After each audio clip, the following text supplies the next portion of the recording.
ಇರಾನ್ನ ತೈಲ ಸಂಪರ್ಕ ಸೇತುವೆಯನ್ನ ಅಮೆರಿಕ ಧ್ವಂಸಗೊಳಿಸಿದ್ದು ಅಮೆರಿಕ ಇಸ್ರೇಲ್ ಸೇನೆಯ ಜಂಟಿ ಕಾರ್ಯಾಚರಣೆ.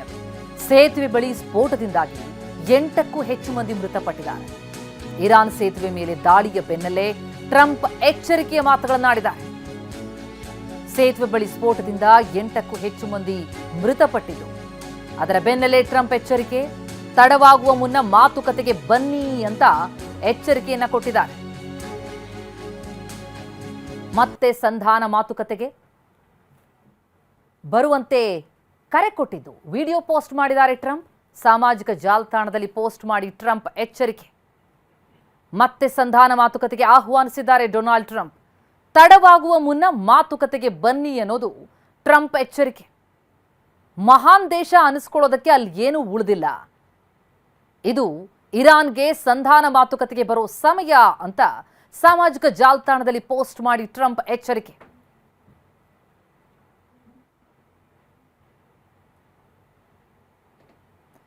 ಎರಡು ದೃಶ್ಯಗಳನ್ನ ನೋಡ್ತಾ ಇದ್ದೀವಿ. ಒಂದು ಕಡೆ ಆ ಸೇತುವೆ ಹೇಗಿತ್ತು ಅನ್ನೋದರ ಗಮನಿಸ್ತಾ ಇದ್ದೀವಿ. ನಂತರ ಅಮೆರಿಕ ಇಸ್ರೇಲ್ ಜಂಟಿ ಕಾರ್ಯಾಚರಣೆಯಲ್ಲಿ ದಾಳಿಯ ಬೆನ್ನಲ್ಲೇ ಏನು ಉಳಿದಿಲ್ಲ.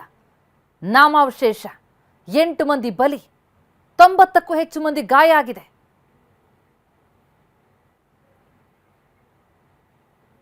ಎರಡು ದೃಶ್ಯಗಳನ್ನ ಗಮನಿಸ್ತಾ ಹೋದ್ರೆ ದಾಳಿಯ ತೀವ್ರತೆ ಎಷ್ಟಿತ್ತು ಅನ್ನೋದು ಸ್ಪಷ್ಟವಾಗುತ್ತೆ. ತೈಲ ಸಂಪರ್ಕ ಸೇತುವೆಯನ್ನ ಧ್ವಂಸಗೊಳಿಸಿರುವಂಥದ್ದು ಅಮೆರಿಕ. ಇನ್ನು ಅಮೆರಿಕಾಗೆ ಶಾಕ್ ಮೇಲೆ ಶಾಕ್ ಕೊಡ್ತಾ ಇರುವಂಥದ್ದು ಇರಾನ್. ಅಮೆರಿಕಾದ ಮತ್ತೊಂದು F-35 ಹೊಡೆದುರುಳಿಸಿದೆ ಇರಾನ್. 15 ದಿನಗಳಲ್ಲಿ 2ನೇ F-35 ವಿಮಾನವನ್ನ ಹೊಡೆದುರುಳಿಸಿರುವಂಥದ್ದು ಇರಾನ್. F-35ನಲ್ಲಿದ್ದಂತಹ ಪೈಲಟ್ ಕತೆಗೇನು, ಬದುಕುಳಿದಿರುವಂತಹ ಸಾಧ್ಯತೆ ಬಹಳ ಕಡಿಮೆ. IRGC ಪರ ಫಾರ್ಸ್ ನ್ಯೂಸ್ ಒಂದು ಮಾಹಿತಿಯನ್ನು ಕೊಡ್ತಾ ಇದೆ. ಸೆಂಟ್ರಲ್ ಇರಾನ್ನಲ್ಲಿ ಅಮೆರಿಕಾದ F-35 ಜೆಟ್ ಪುಡಿ ಪುಡಿಯಾಗಿದೆ. F-35 ಅನ್ನು ಹೊಡೆದುರುಳಿಸಿರೋ ಬಗ್ಗೆ IRGC ಮಾಹಿತಿಯನ್ನು ಕೊಟ್ಟಿದೆ. ಅಂದರೆ ಶಾಕ್ ಮೇಲೆ ಶಾಕ್. ಅಮೆರಿಕಾದ ಪ್ರತಿ ದಾಳಿಗೂ ಕೂಡ ಪ್ರತಿಯಾಗಿ ಇರಾನ್ ಕೊಡ್ತಾ ಇರುವಂತಹ ತಿರುಗೇಟಿದು. ಅಮೆರಿಕಾದ ಪವರ್ಫುಲ್ F-35 ಜೆಟ್ ಉಡಿಸಾಗಿರೋದು ಇದು ಮೊದಲೇನಲ್ಲ, ಇದು 2ನೇ ಜೆಟ್ F-35 ಹೊಡೆದುರುಳಿಸಿರುವಂಥದ್ದು ಇರಾನ್. 900 ಕೋಟಿ ರೂಪಾಯಿ ಮೌಲ್ಯದ F-35 ಫೈಟರ್ ಜೆಟ್ ಉಡೀಸಾಗಿದೆ.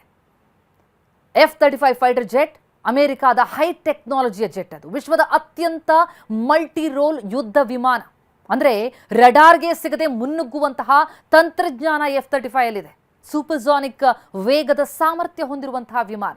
ಅಂತಹ ವಿಮಾನವನ್ನ, ಎರಡೆರಡು ವಿಮಾನವನ್ನ ಇರಾನ್ ಹೊಡೆದುರುಳಿಸಿರುವಂಥದ್ದು ಈ ಮೂಲಕ ಅಮೆರಿಕಾಗೆ ಬಹಳ ದೊಡ್ಡ ಹೊಡೆತ.